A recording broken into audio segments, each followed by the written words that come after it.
যে পরিস্থিতি বদলেছে, আজকে বাংলাদেশের চেহারা থেকে মানুষ বুঝতে পারছেন সিঁদুরে মেঘ নয়, এ তো ভেতরে ঢুকে পড়েছে।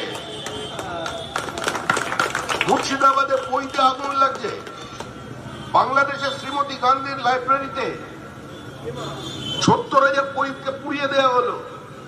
আর মুর্শিদাবাদে যে ছাত্র শিক্ষকের কাছে আগের দিন পড়েছেন, পরের দিন তার উপরে তলোয়ার নিয়ে আক্রমণ করলো, তার কারণ রেডিক্যালাইজেশন, তার কারণ হচ্ছে ধর্মান্ধ ইসলামিক ফ্যাসিজম। এই মৌলবাদ সারা পৃথিবীর জন্য অভিশাপ, এটা মানব সভ্যতার ক্যান্সার। এটা থেকে মুক্তি পেতে হবে। আর সেই মুক্তির লক্ষ্যের পথ শুধু একা কোনো রাজনৈতিক দল করতে পারবে না, এগিয়ে আসতে হবে সমস্ত রাজনৈতিক দলকে। বামপন্থীদের মনে রাখতে হবে যে আপনাদের দলের নেতা, যাকে এখানকার এই অঞ্চলের মানুষের সঙ্গে যিনি অত্যন্ত ঘনিষ্ঠ ছিলেন, সেই সুভাষ চক্রবর্তী বলতেন লিডার অফ দ্য লিডার্স। সেই লিডার অফ দ্য লিডার্স এর দূরদর্শিতা ছিল। তিনি জানতেন এই পরিণতি একদিন হবে,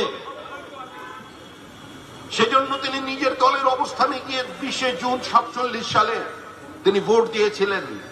আজকে সেই ইতিহাসকে ভুলিয়ে দেওয়ার জন্য পয়লা বৈশাখে নিয়ে আসা হয়েছে।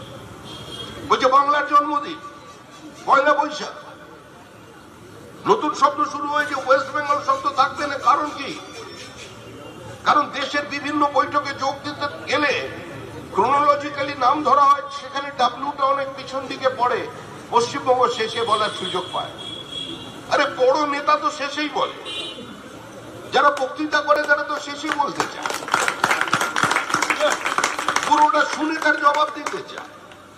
21শে জুলাইয়ের মঞ্চে মুখ্যমন্ত্রী মমতা বন্দ্যোপাধ্যায়ের ভাষণও শেষ, সভাও শেষ, তারপরে যে যার চলে যান বাড়িতে 25-75-এর হিসাব করতে। তো উনি শুরু করুন প্রথম যে আমি বক্তৃতা করব, তারপরে সোনার টুকরোটা বক্তৃতা করবেন। সেটা তো হয় না। আসলে একটা ইতিহাসকে ভুলিয়ে দেওয়ার চেষ্টা করা।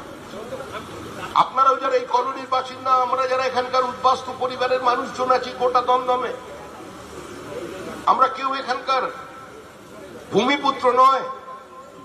আমরা সবাই ওপারে জন্মেছিলাম, আমরা সবাই ওপার বাংলার সমৃদ্ধির কথা বলি।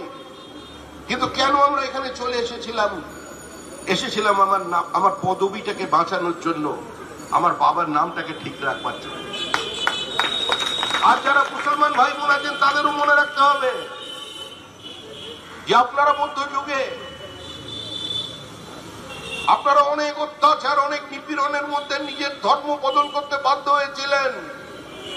হয়তো আপনাদের সংঘবদ্ধতা, আপনাদের ধর্মাচরণ ভালো লেগেছিল, আমি বিতর্কে যাব না। কিন্তু আমরা ভাষায় এক, আমরা আমাদের ডিএনএ পরিবর্তন করতে পারবো না। আপনি আপনার সৎপুরুষের আগে নিজের ঠাকুর যিনি ছিলেন তার নামের পরিবর্তন করতে পারবো না। এটা আমাদের বাংলা, এটা আমার বাংলা। এই বাংলা এগিয়ে আছে কি পিছিয়ে আছে সেটা নিয়ে বিতর্ক অন্য জায়গায় করবেন রাজনৈতিক মঞ্চে, কিন্তু আগে এই পশ্চিমবঙ্গকে বাঁচাতে হবে। যে কারণে এই জমি তৈরি হয়েছে সেই সংঘবদ্ধতাকে ধরে রাখতে হবে। আমরা আশা করব আপনারা আজ এই শ্যামাপ্রসাদ মুখার্জির আবির্ভাব দিবসে তার কথা স্মরণ করবেন। যারা আবেদনে সাড়া দিয়েছিলেন, অসংখ্য বুদ্ধিজীবী, অসংখ্য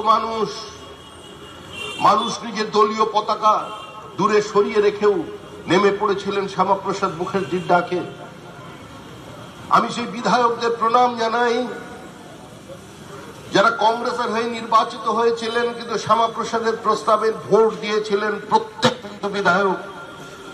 আজকের দিনে প্রণাম জানাই শ্যামাপ্রসাদের সঙ্গে সঙ্গে জ্যোতি বসু এবং রতনলাল ব্রাহ্মণকে, যারা পশ্চিমবঙ্গ তৈরি করেছিলেন। তাই এই ইতিহাসকে যারা কলঙ্কিত করতে চাইছেন তাদের বিরুদ্ধে রুখে দাঁড়াবেন। ধন্যবাদ।